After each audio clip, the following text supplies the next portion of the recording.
So we're here today to fight for a few things. We want to first acknowledge the Massachusetts legislature for all the bills that are going through, those that are still sitting, those that have been passed. We also want to have a moment of condolences for the governor's mother.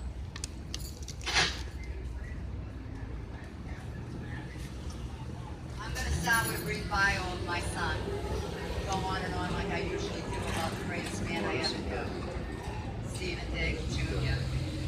He was just a gift to this world.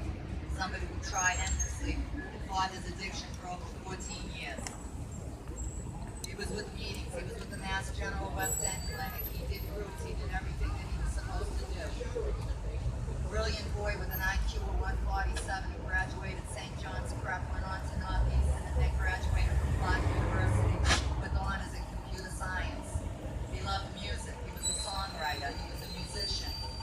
He loved video games, he was unbelievable with computers. He could build a computer in 10 minutes, and he could hack one just as fast. He was my best friend. Stephen's addiction started with 4 extracted wisdom teeth that were impacted during his first year in college. Shortly later, somebody introduced him to Oxycontin, the single biggest reason why we're here today. Purdue Pharmaceutical is responsible for the nightmare we're in right now.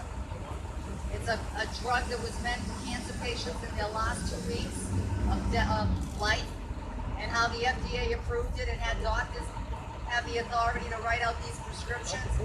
And even further, the audacity of the FDA to approve it for children 12 years old last year is a nightmare. So I want you to spread the word that opiates aren't needed when your teeth are removed. Opiates aren't needed for a whole bunch of things. And don't ever let your kids take them for more than one day.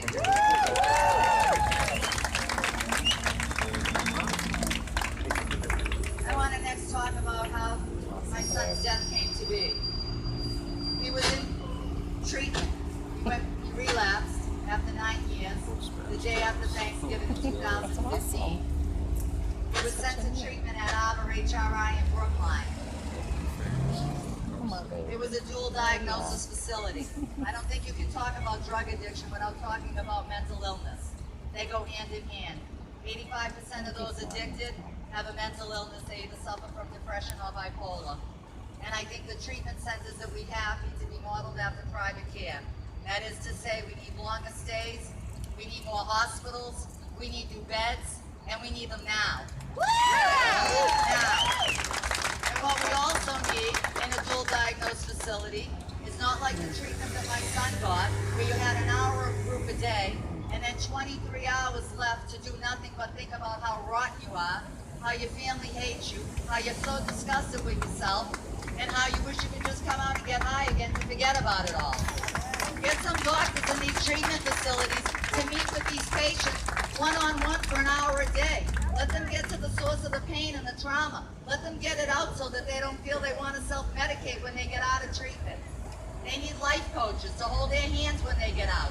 Help them transition back into work. Send them to facilities to get treated, real treatment, longer stays. Don't think about locking them up. Think about getting them help. Addiction is a disease. Woo! It's a disease, and it should be treated like cancer, like liver failure, like kidney dialysis. They wouldn't put you out on the street if you were dying of cancer, but they'll put you out on the street after 7, 10, 20 days and think that you're cured. My son got nothing but a handful of pills every day, to the point that they made him pass out, hit his head, and had to rush him out by ambulance with a concussion. That's not treatment, folks. I'm sorry, that's not treatment. So, my son got out on January 21st after 21 days. I went to court. I begged them to give me temporary guardianship. I never saw him so bad. He was detoxing off of 4 opioids. 4. He did Vivitrol, Suboxone, Methadone, you name it. He was coming down off of all these things, and yet there was no care and compassion.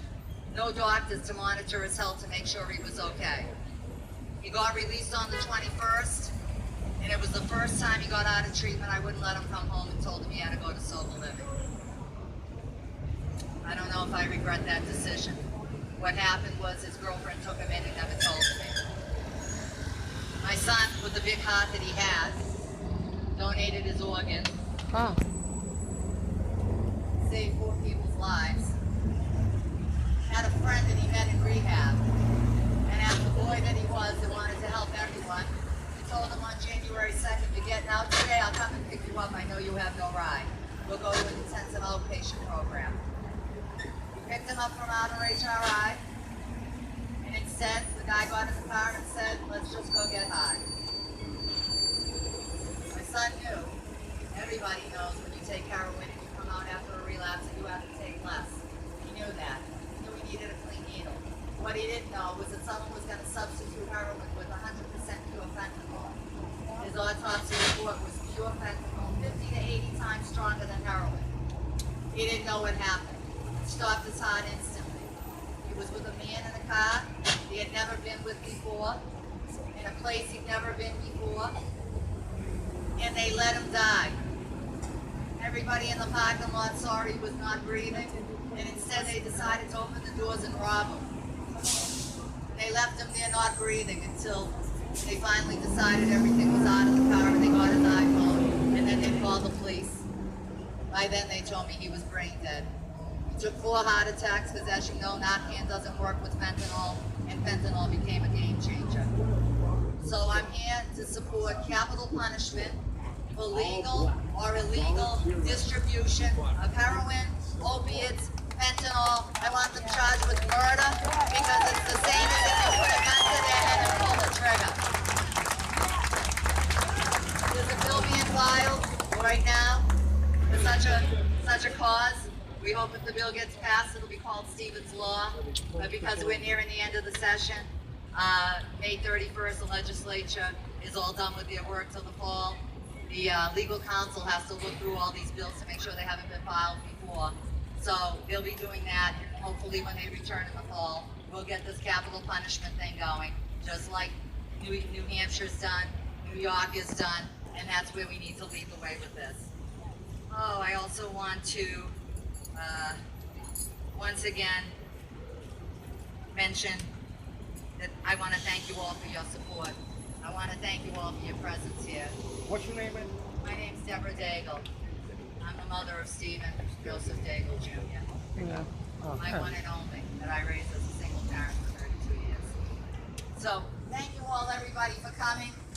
Keep up the support, keep up the good work. We're not going to stop until the laws change, because the Executive Office of Health and Human Services that runs public health, that runs mental health, they need an overhaul.